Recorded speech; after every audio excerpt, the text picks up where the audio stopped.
because there are schools, but you upgrade that land. Welcome to PTH with Dr. Q. Today I'm joined by a man who needs no introduction, Dr. Mmusi Maimane, who is going to be talking to us about all things education system in South Africa. Dr. Mmusi Maimane, greetings to you. Greetings and thank you very much for having me. It's my great privilege and honor to be here, and I'm most appreciative. It's great to see you, and I'm looking forward to our conversation. Looking forward to the conversation as well. Doc, maybe as an icebreaker, why are we having this conversation on education system matters in 2026? Well, because I suppose it marks a fair time to take stock of where our education system is at. We've had over 3 decades of a democratic South Africa where constitutionally the right to education has been enshrined, and the right to fair education for everybody has been put on the table. Because I think when you think about pre-1994, education systems were like designed for the oppression of one race over another.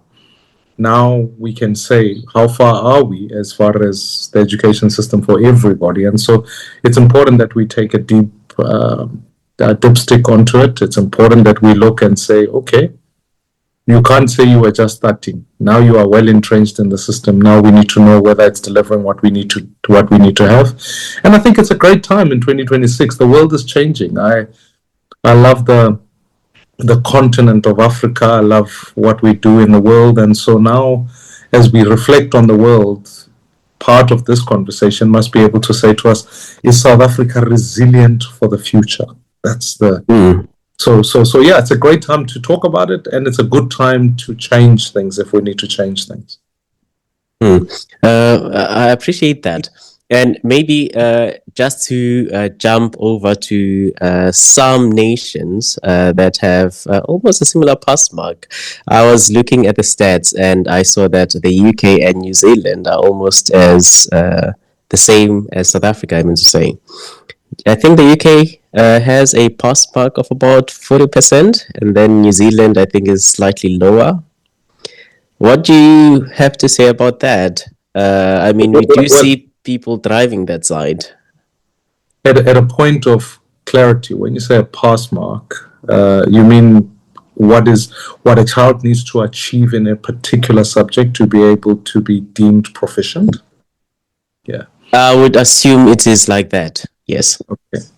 So I think that's an important thing. So there are 2 indicators that we tend to look at, and the British education system is but one school of thought.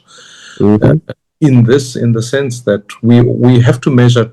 The first indicator is whether are we offering universal access to education. So we test how many kids who start school in fact finish it, because that's an important marker. Because the job of basic education has the intrinsic value of saying, are you educating citizens so they can compete with anybody? And then the second job is to make sure that those young people can exercise as many diverse pathways as possible for their future. So when you look at that, I really do think that it is an insult to South Africa to say that a young person must pass at 30% to be deemed proficient in any particular subject. The second is, I have had quite a bit of time to look at even the New Zealand education system. Part of what's interesting about the New Zealand education system is that they benchmark themselves on both the intrinsic value of education, but the extrinsic, they align it to their own economic needs. So in New Zealand, you can, as you get through school, begin to do the vocational work and study in that vocational work so that you are available for the economic skills that you require there. And in some ways, it's fairly similar in countries, jurisdictions like Germany, etc. But there again, high levels of school universal access. Secondly, societies that have very low youth unemployment. So in other words, they're able to create a pipeline for young people to get into places of work. And thirdly, the assessment criteria is born out of the fact that they increase it to 40 so that we can achieve a sense upon which there's economic opportunities for those same young people. To come back to South Africa, We have a society that's got, if you like, when the median age in the continent is somewhere just near 23. We have profound inequality. And thirdly, we have a profound problem of youth unemployment. So even if we weren't doing the work of comparing ourselves country to country, we need to be able to say, is on the measure of intrinsic, extrinsic, as I've been explaining for each country, on the extrinsic level, when you end up with 11 million or odd people, or more than 10 million people, not in employment, not in education, not in training, that signifies a crisis. When 2 out of 3 of your young people cannot find jobs, that is a crisis. When the majority of your young people or people who are unemployed have less than a matric, that tells you that your skills pipeline isn't quite at a level that is delivering a sense upon which we can say we've got young people that are having a quality pass that we can compare to anyone else in the world. And secondly, those young people, not only are they unemployed, in certain instances, they are unemployable. So I would argue that we need to be able to say domestically, what are we doing to fix our education system so that we don't ever one day wake up 30 years down the line, simply still going on some, look, our young people are passing at 30%, except this time it's worse. More and more of them are unemployed. 30% down the line, in addition to the 30 that we've passed since 1994, I suppose. But then I always ask myself, so we achieve this 50% pass mark. We get this 50% pass mark. I'm not sure about the pass rate. Do you have a set pass rate? I know the concern has always been around the pass mark for mathematics, physics, and other subjects. But assuming that the standard is 50% for all subjects, how would that open doors in the economy for the youth? And would that be a measure of their intellectual capabilities? Well, the first thing that you do when you increase pass requirements, so that they, firstly, when you think about, let me use a system that already exists in South Africa, the IEB. Yeah. They're achieving closer to about, and I'll need to verify the facts, but I think, if I'm not mistaken, their bachelor's pass marks, or what is university entrance requirement pass marks, are closer to 90%. So I know certainly the school my daughter goes to, they've just achieved a 98% bachelor pass mark. In other words, these are young people whose qualification or requirement is aggregated at above 40% for all subjects and 50% for languages, etc., and core subjects. So the issue isn't the young person. The issue is the resourcing of the school or the system. And it is true for IEB schools. Now, why is that important? Once you lift up the pass requirement, you give young people pathways that they can apply to universities, which gives them one pathway. And by applying to university doesn't mean you've qualified for university or you'll be accepted at university. It just means you get an opportunity to qualify. The second is a more, if you like, the issue of belief and intent. When you up pass marks or pass requirements, you indicate to the system that you are not going to settle for lower standards. As a start, you are asking teachers to perform at a much higher level. Schools, these are not wealthy. These are not wealthy schools. These are poor schools. You can meet a headmaster who says for them a child must pass at 60%. Believe you me, the institution changes because it's got leadership. Secondly, the teachers begin to perform better. And thirdly, you communicate belief to those young people.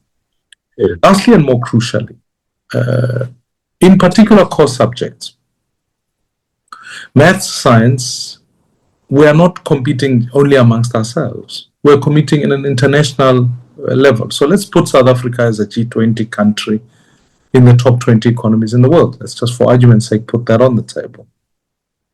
Those countries, Japan, other jurisdictions, are competing for we're competing for skills. The worker in South Africa isn't competing for a job with another worker in South Africa only. They are competing for the same job with a worker in Japan, in China, in other jurisdictions.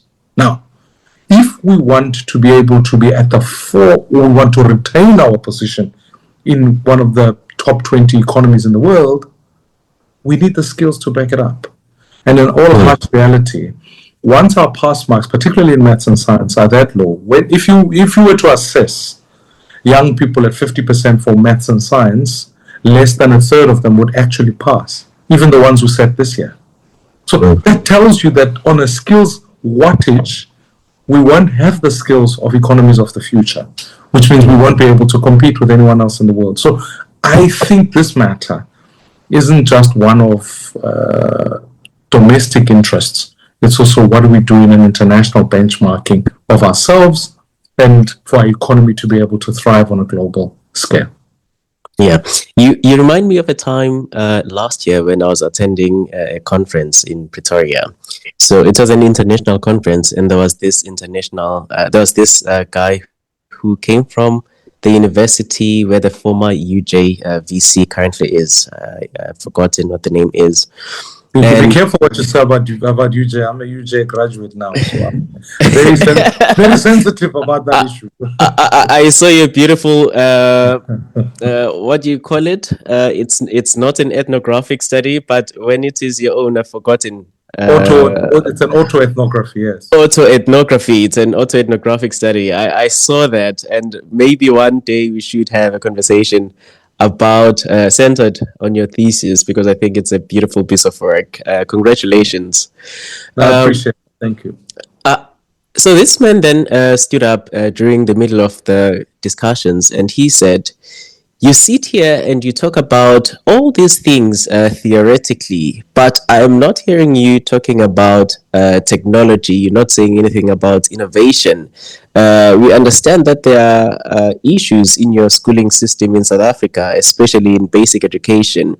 But when do you get time to address those problems when you are convening in gatherings like this? And then he went on to say, our school learners are doing way better than your first and second year university students. And that was a very embarrassing moment for many of us. The guy was very old, by the way, in his 80s, I would assume. And that signaled a problem for me. But then again, the question that I would then pose would be, do we look at what resources we have, what the state is able to achieve? Do we also ask fairly why there's a lot of individuals, especially in Parliament or National Assembly, that would be against changing this 30% pass mark? Well, to answer the last question first, yes, there are parties who voted against it. Some used to be the big fighters who said, no, we need to increase the pass mark. Notwithstanding, the DA used to be at the forefront of that fight. And now that they've in the GNU and have got Mercedes-Benz and nice, comfortable offices, that tune has largely changed. And I was shocked at the ANC's decision about that, because if for anything, the ANC must appreciate the fact that given that the Constitution opens with a preamble that says recognizing injustices of the past, one of the greatest injustices of the past was Bantu education. So I don't know why they want to support it today, because to me, 30% is not going to affect people who pay high school fees, quintile 4 and 5. It's not going to affect them. If I pay fees for my child, heavy fees, in which my kids are in public schools, and they showed up with 30%, I would really not accept that. So the dilemma here is that we're making it okay to have an education for the rich and an education for the poor. And it means that you confine poor people to economic inactivity. Whilst I want to applaud that in this cohort, within the same assessment, 2/3 of the bachelor's passes came from quintile 1, 2, and 3 schools, which are no fee paying schools. So I think in that sense, I must acknowledge that. But to come back to the point about what the said individual who spoke at your conference alluded to, is that South Africa hasn't thought through what South Africa we want to see in the next 10, 20 years. Mhm. And why that's an important discussion is because the future is different. The future is digital. That we cannot deny. Mhm. The future will require for us to not even definitions of things like sovereignty and economic activity are taking different shape. Mhm. The future is going to be how do we, in financial markets, how do you create a different labor force for that space? It confronts different issues. And so the South African economy, I always use Johannesburg as an example. It's called the city of gold because, the first lot of mining was done in Witwatersrand. That no one mines in Johannesburg anymore, which means you can't keep calling Joburg the city of gold. You need to rethink what Joburg must be the city of in the future. Mm. South Africa must not be a country just of minerals, it must be a country of the future. And of course, if you then think about it that way, you then have to say, okay, what does my education system, both basic or well, maybe preschool, which is the ECD sector, which is the most important sector, I would argue, basic education, and then higher education. So yes, there can be no denying the fact that we need to introduce technology. There's no doubt about it. Young people must be doing robotics. They must already be now starting to think about how to do coding and begin to live as citizens of the future. And the sad bit is this, again, quintile 5 schools or the most high fee paying schools and independent private schools which are high. If you send your child to the most expensive school in this country, you discover very quickly that they're doing already a lot of work on technology. In fact, it's mandatory that the child comes to the school with an iPad or with a device of some sort, because that's where they learn. And when you think about the world of AI, it means that in essence, you are no longer going to be teaching children. The teacher's job is no longer to be the guru or the sage who has all wisdom and transmits it to learners, but instead it's going to be a facilitator of learning. So whilst I agree with the notion of technology, I tend to bet on what is called blended learning, which involves teacher time with human interactions and facilitated time, and then the incorporation of technology. But so to fix it, of course, doesn't begin at the end. It begins firstly in the first 1,000 days. One of the things that we're learning is that actually to keep a child in school requires that the mother who's pregnant with a child is able to eat well so that the developmental functions of that child are proper and healthy. Because we can all agree that if a mother is suffering poverty and is starving whilst pregnant, and even in the first 1,000 days of that child, the brain development is significantly impacted. So when we talk about things like child grants, this is where education is not only the only department that's interested in the well-being of our citizens.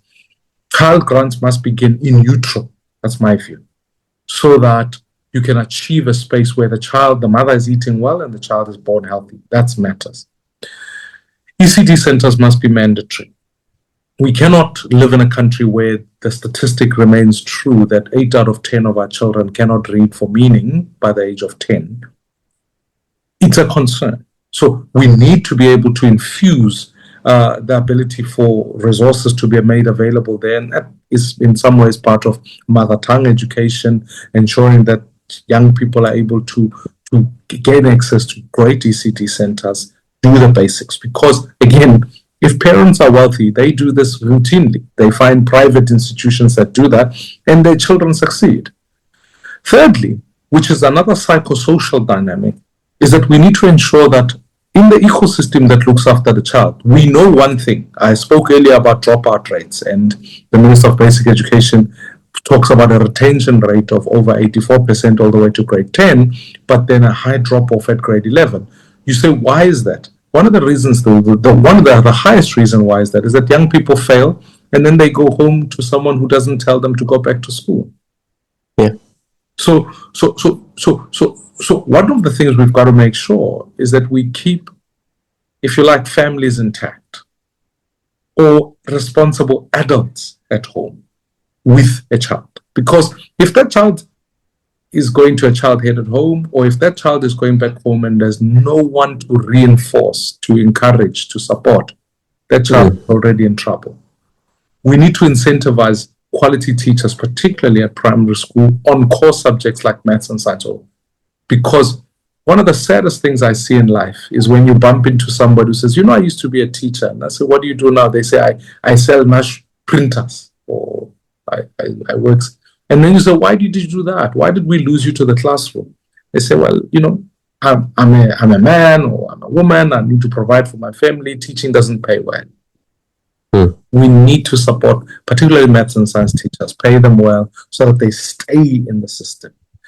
And then furthermore, on basics, you can talk about technology and making sure every child has got an iPad, which is an important imperative, but you also can't detract. You can't allow yourself to miss out on the fact that school infrastructure. I was in the Eastern Cape, the province you are at, in a school called Ndema, out in Tsomo, because my mother, where Tsomo, so I have an appreciation of the area.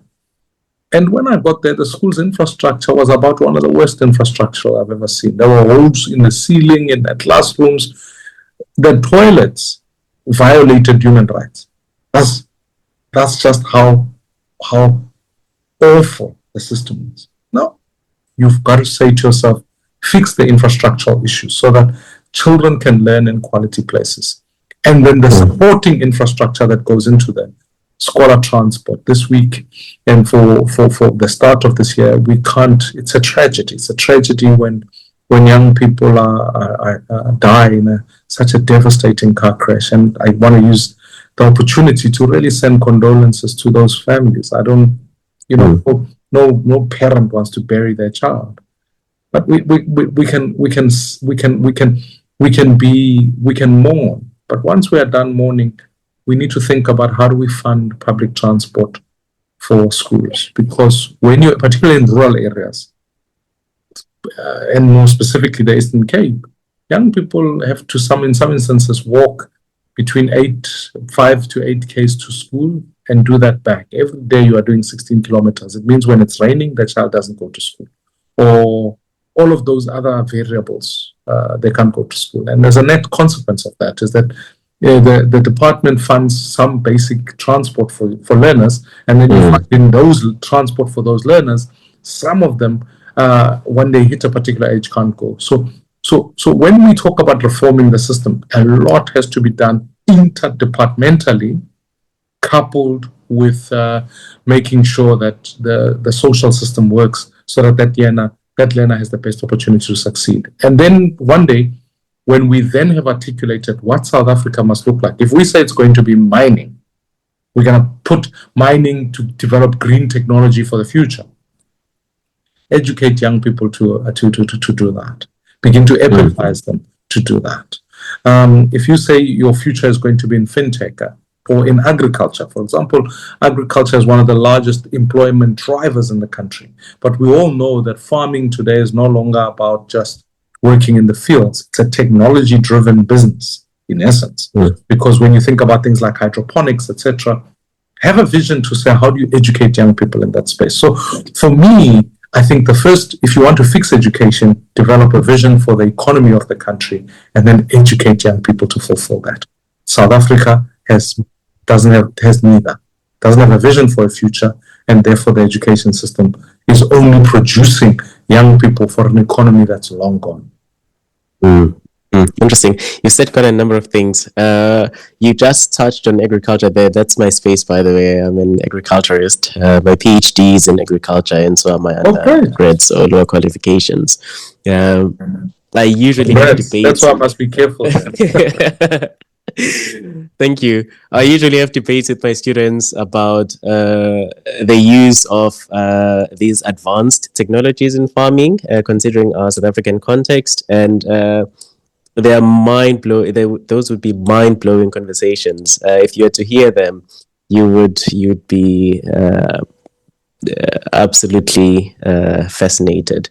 But You've touched on a number of things like the triple threat challenge. You talk about mothers having to be well fed while they are expecting, and I'm just thinking, how do we even tap into that, or government for that matter? How does government tap into that? Because as it stands, we are even failing. We see this on a yearly basis. We failing to provide for schools. And I would assume it would be even more challenging for government to assist people that are not registered anywhere. At least schools are controlled environments where they know they will get some supply and send it to schools. But then, how would it then happen if we wanted to assist mothers so that the child they are carrying is assisted even before they are born? The first thing is, we've always sent to social development ministers that I'm not always clear they have a vision for social development. Yeah. And we treat social development as the side thing. Social development, there are 18 million grant recipients in this country. It's an unbelievable business, and it's a complicated business.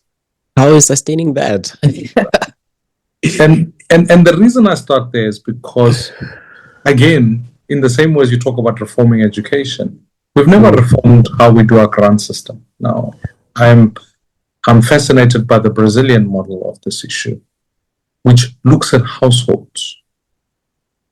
Now, when the Statistician General does income distribution and poverty levels, they measure households. And every house in this country relatively must be accounted for either through municipalities. And yes, people listening to this will say, but there are anomalies. Of course, there's a shack. There are people living on bridges. I get that. But the majority, we as a country, South Africa, more than other jurisdictions, have got a fairly well entrenched local government. That local government must account for every household. And then we can begin to think, okay, in this house, this is the minimum income that must go into this household. So that that household is food secure, it's able to know what is predictable. And why you would do that is because, for example, if in a house there are two pensioners and you can calculate the pension grant at $2,000 each or whatever the case might be, I think it might be less than that. You already know if you, for example, pegged that income to the median age of 4,200 or 4,500 nationally, you know what the shortfalls are, and you can begin to supplement that through a grant program of whatever kind. So you know that the registration takes place through households. That's why when we talk about a job in every house, is because we're clear about what we're trying to do in households. The second issue is that the conditionality around grants. We've never touched a conditionality. Never said, if you want to receive child grants of 350, you need vaccination. If you believed vaccination would help the child over the long run. We've never attached conditionality that says, if the child leaves school, we cut off the grant. Because if we genuinely believe the child must be in school, then you use behavioral economics, if you like, to say the incentive here is that if you want to receive your grant, put the child in school. The third is then you incentivize behavior by saying to people, okay, you get the following incentives when you do the following things that we believe, and I know people who are critics of this issue will say, you patronizing the poor, etc., etc. No, there are some fundamentals we have to get right. We have to make sure that child is eating. We have to make sure that child is going to school. We have to make sure the child is following their own vaccination programs. Therefore, the conditionality of grants is going to be aligned to that, so that we achieve that. Because otherwise it becomes a secondary burden. Child who's not vaccinated, you've got other health complications later, which becomes a burden for the state because that child is in and out of hospital. So pay upfront. Prevention must be better than cure in this particular instance. And we know that a child who's not finishing school, there are other problems. So There are ways of doing registration, to answer your question succinctly. There are ways of doing registration that other jurisdictions have found that enhance incentives. People register for things. If you went, you can go to any community, you say to them, who's got a SIM card here? Say, there are more SIM cards than there are people in this country. You don't get a SIM card by not ever giving your name, your ID, all of those kinds of things. You just never do. So why is the state using archaic mechanisms rather than modernizing using technology? This thing makes me so angry because actually, in many ways, when was the last time I went to a bank? I can't remember. Because my banker, I will call them, or whatever the case might be. Now, why is that choice only available to me because I've got money? It should be available to poor people. Because it's technology. All of this is technology driven. And my father is in his 70s and he's learning how to use WhatsApp. And we'll have to sit with him. He gets his grandchildren to teach him how to work with WhatsApp. They can also teach him how to register for other government services and whatever the incentives are. So we digitize up front. So I don't see that as an inhibitor. I see it as an opportunity. Interesting. Doc, wouldn't you say that government over intervenes in some areas, especially when we look at the social development wing of government? Don't you think that government over taps into people's livelihoods, if I may put it like that? Doesn't sound nice. Shouldn't the role of government be to create an enabling environment rather than, I feel like this is just a can of worms that's been open, which is going to take a very, very long time for us to fix, if we are ever going to be able to fix the socioeconomic challenges that are faced in households. Why can't we take a different approach and seriously create an enabling environment as government and create opportunities for people? Or maybe create an enabling environment so that they are able to create opportunities for themselves. I remember when President Ramaphosa first gave his SONA, he said the role of government is to create an enabling environment. And that is something I've never forgotten. But when I look around, I ask myself, what is it really that government does? I don't see anything. I think you're in the GNU currently, and maybe you are in the right position to respond to this. Well, let me clarify. I'm not in the GNU. I'm not. So precisely because I ask myself the question every day, what is the plan? We can all agree to jump on a bus, but if we don't know where that bus is going, heck, what if it lands us in a place we don't want to be at?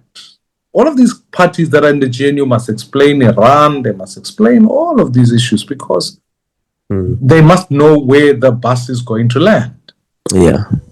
But let me clarify your first session, which is enabling environments. And because those things mean different things for different people.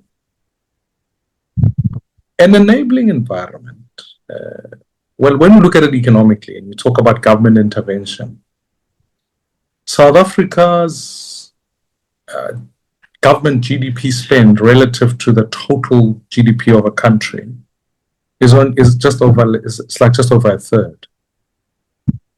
Compare that to a jurisdiction like Germany, that's over 50%. You get to Scandinavian countries, that gets over 60%. So when we talk about intervention in the economy, just using an economic metric alone, South Africa is still less than many others. When we assess the question about what then is the role of the state, because we can debate until the cows come home about the size of the state, I would argue the role of the state in a mixed economy is to compensate in certain instances for what is market failure in the same way as market failure compensates for state failure. There are certain things markets are not going to do when you talk about enabling. To run a business in this country, and I want to enable you to run that business, I have to build a road to that business. The private sector is not going to do that.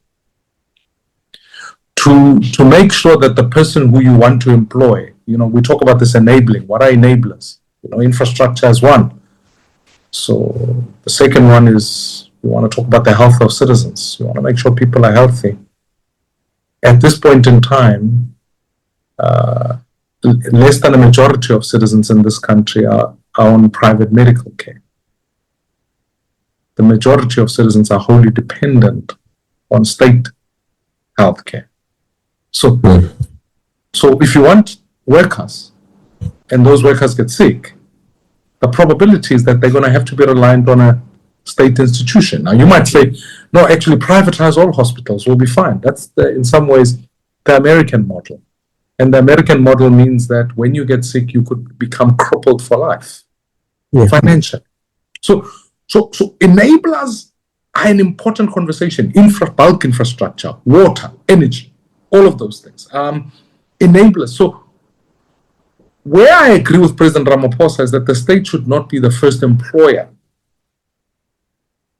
The state is not an employment agency. It can't. And my worry is that the budget infrastructure at the moment sets up the state like that. It pays debt, it keeps people at home through grants, and then it employs civil servants. That's pretty much what the state does. What we've got to think about when we say economic enablers or social enablers is that the state must be able to fund infrastructure, fund those kinds of programs. If it goes down that track, the state then is creating enabling conditions. And I would argue in this instance that, for example, when you talk about a mixed economy in a country that has got such profound inequality, be clear in your head that unless you intervene to shield people from absolute poverty. Now, poverty is multidimensional, as you would know. It's both access to hospitals, education, but food insecurity. I don't think it would be right to say the government must forego their job and fail to be able to look after people, particularly poor people.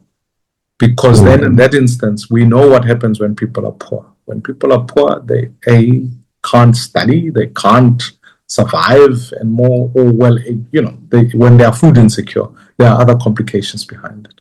So you need an enabling state, needs to be a competent state, and a state that has the ability to really lay down foundations that help citizens exercise their choices, of which one of them is about infrastructure, the other is about making sure that access to basic education and healthcare, which are probably in the main three of the largest budget items. The learning and culture function is the highest budget item in the country, so as to create those enabling things. I think where we both can be critical of the state is that I think when the state sometimes is trying to create those enabling conditions, it does so sometimes in a fairly poor manner, in that you build poor infrastructure that collapses, the roads, the bridges, all of that.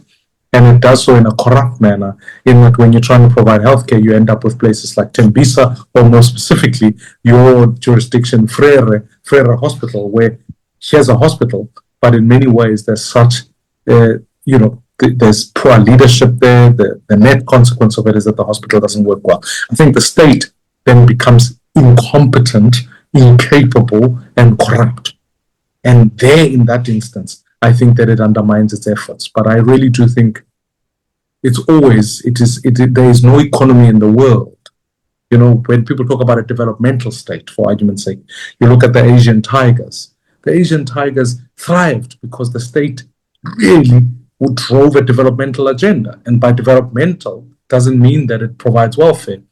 It was very intentional to even go to a point where it said, in South Africa, Doc, I'm not sure how old you are, but I remember when I was growing up, there was a Panasonic used to be one of the TVs that were available here. You will remember the big billboards that used to say the quest for zero defect. I remember that as a child. But the fact is, when those economies looked, they said you can't have Panasonic and Samsung competing in the same jurisdiction. So we are going to developmentally even direct economic activity as to where it goes. And Panasonic disinvested in South Africa. You ended up with Samsung. That's why you and I use mostly, you got Samsung TVs, etc., etc. So my point here is maybe we've spent too much time debating the size of the state and where the state must get out of the way. And there are some aspects where I really do think the state must get out the way. But I'd rather, as a centrist, argue, let's make the state competent and capable and not corrupt, because then that's the greatest enabler you can give. Because other things that the state does, for argument's sake, if the state does not run good courts, contract law falls apart. When you and I agree contractually to say, I'm going to sell you my phone and you'll pay me R5, and then tomorrow I come back to you, you give me R5 and I don't have that phone, you will take me to court. But if we go to court and the courts don't work, which is an enabling contractual law for economic activity, then the enabling conditions that you are purporting to don't exist. So what I'm trying to allude to is here, let's be clear what the role of the state must be.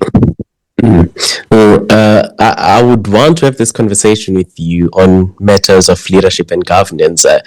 You just got a PhD there, and I think I would want to tap into some of the things that you write in your thesis. But in the interest of time, I want us to go back to the subject at hand. And I wanna read something by somebody who saw that I'll be in conversation with you. Her name is Sipogazi, and she wants to know this. She says, outside the curricular intervention, what are some institutional practices or cultures schools should adopt to improve the school system? Sure. I think, curriculum is but one aspect. I certainly think that a school is a community in and of itself. So when you talk about institutional practices, notwithstanding the need for infrastructure, notwithstanding for having, I do think the one thing we need to think hard about is how do we free teachers to teach so that teachers are not doing other things?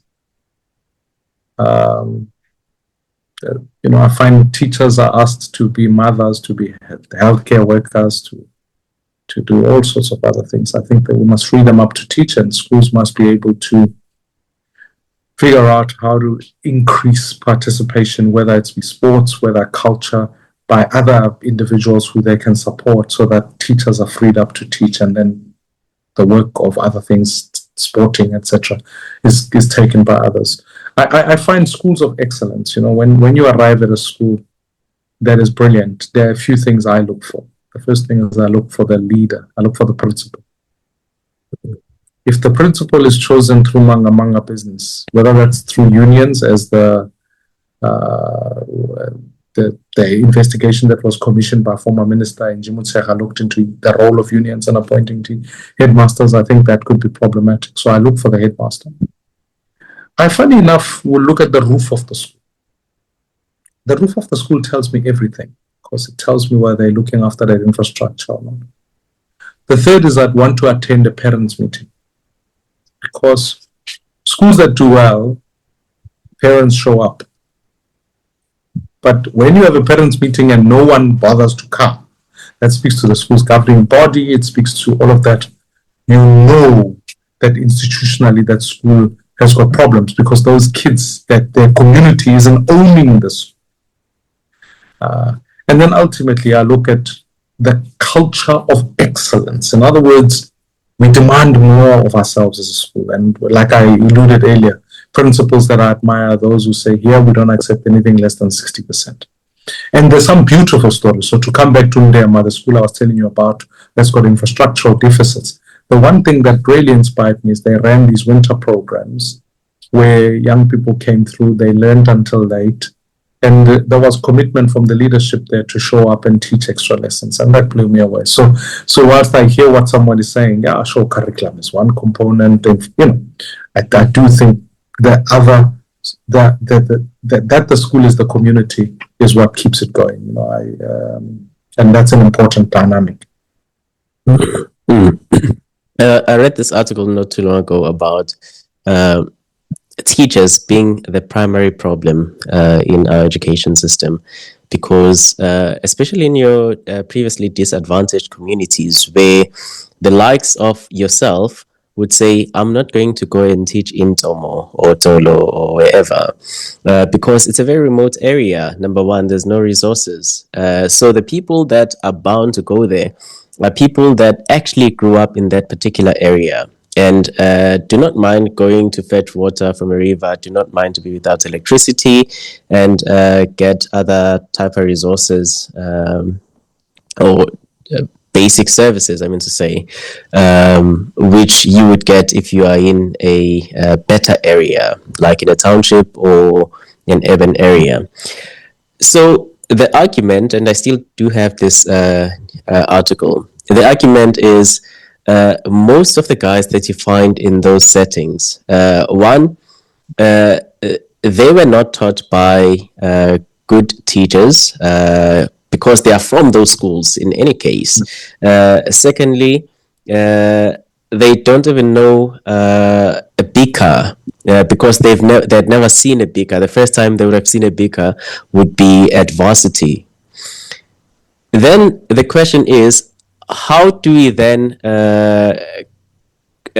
create quality learners that are ready for university, that are ready to enter, to step into the global stages, go to Harvard University, go to Yale and other institutions, if somebody, the person that stands in front of them on a daily basis is somebody who is disadvantaged themselves and they are not as confident as somebody else you would find in a different geographical area? Look, I mean, it's not unique to teaching only, right? It's true for hospitals, true for businesses, etc. I think there are two things that we need to do. Mm. We can also look at it not only from a teacher point of view, but look at it from a learner point of view. What if instead of saying we are going to build these schools, but we're going to voucherize some of the rural area components, so that a family who says, actually, we think our child should go to this particular school, is able to commute them there, and they have a voucher in it. Because then they can make different choices. Problem is, once you are heavily reliant on just feeder area education, you end up with the school believing it will always have clients, it will always have people, and so it doesn't need to up its standards. And so the teachers then become an output of that. Put a voucher system on the table. The second is, I wonder whether rural development has not asked us now to build high caliber boarding schools. You know, I think I want to be clear, I didn't go to Michael House to study. I went there to go lecture on something or another like that. But if you've ever driven through Michael House I have. It is on another level. Let's be honest, right? It is on another level. But let's just shut our eyes and be agnostic of our history for a few seconds and say, what does it take to build Michael House? You build high caliber boarding school with incredible facilities in the middle of nowhere, really. Yeah. Why couldn't you do that in Zom? Why couldn't you do that in whatever? In Lephalale, in whatever? Were you to do that, you would then be able to produce these centers of excellence. And then you would support them with a voucher mechanism. Couple it with, I do think legislation like BBBEE must be reformed. Because were you to reform it to create a fund that citizens could tap into, that they're able to go, well, I'll get some money from this fund to subsidize education. So you say to a mine in that area, rather than giving my money and son's shares, you are going to create a fund that's going to subsidize that school. And then now you come back to the parents with a different proposition. The proposition to the parent is, I'm going to use round numbers. We spend about 13,000 Rand per learner per year. I think that's probably the ballpark figure. So if we have 13,000, we said for the education of this child in a rural community is going to be 30,000 or whatever. So we know the first 13,000 we've covered. The state owns the land because there are schools, but you upgrade that land. It means you take away the big cost because the reason why Curo and schools like that have to spend so much money in their fees is because they have to pay for the land and keep paying for the land. Now, you own the land, so you already put it as an asset to the school. Then the third component, you say, let me get this fund through Triple BWE, because in rural areas, there are mines, there are places. Say to those mines, come here, you contribute to that. Now I come back to the parent, I say, through my middle interventions, I've already come down to the next 15,000. Now, for the best quality education in the country, it's going to cost you 12,000, which means it's 1,000 rand a month for you, additional to your voucher. I think a parent who lives in a community would say, I'd find 1,000 rand. It means my child will have. For me, I'm so passionate about building high-class institutions because let me use another fellow who comes from your region there, from a small community in Zweden. Very good rugby player, I'm sure, but by own admission and documentary, comes from a fairly dysfunctional home. Sia is a dear friend, and I celebrate his success unbelievably. But Sia would have never been Sia Kolisi, the Springbok captain, had it not been for the intervention of putting him in a school, correct, putting him in a different school, making sure that he's surrounded and supported to become the Springbok captain. He was the Springbok captain in high school, in high school. Leadership is not something you just simply learn when you get into the post. You are that as you are growing up. And being the Springbok captain is a manifestation of his incredible talent. But I would argue the single greatest intervention was putting him in a different school. Yeah. And I think for me, when I look at even the current 15 Springbok players who will start against whatever the next test we play, you'll discover many of them went to quintile 4 or 5 schools. That's where they went. It's not even sometimes about that those schools can coach them in rugby. It's that when you are in an environment that looks excellent, behaves excellent, you tend to want to manifest that in the field. That's why if we want to do redress in this country, educate, and educate at the highest level possible. Because that's where you're not only going to get your next set of academics, business people, you are going to get your next sports people, culture people. I mean, Trevor Noah, if Trevor Noah had remained a child in Soweto from a mixed marriage whose mother lived with him in Soweto, and I've looked at his documentary about his mother's house, Trevor would have never been Trevor Noah. Yeah. Takes a school.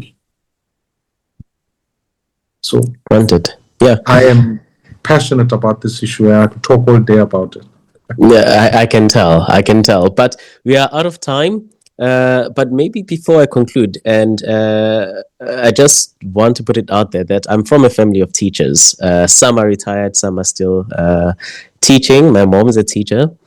And one of the things that they complain about when we are sitting and just talking about general stuff related to work is that of learners now not being allowed to fail a phase twice. You would not fail grade 1 twice, or the intermediate phase is a foundation phase twice, same as the intermediate phase and a senior phase. Whenever we have these conversations, my aunt almost breaks down when she talks about it. And it occurs to me that there's a lot of things that need to be corrected within our schooling system. I don't know who sits and makes these decisions. I don't know who would be in those rooms from schools themselves, and if they approve of such. But I feel like it just makes everything super complicated. It adds on the challenges that we we already have in our schooling system. What do you have to say about that? No more than once failure within a phase.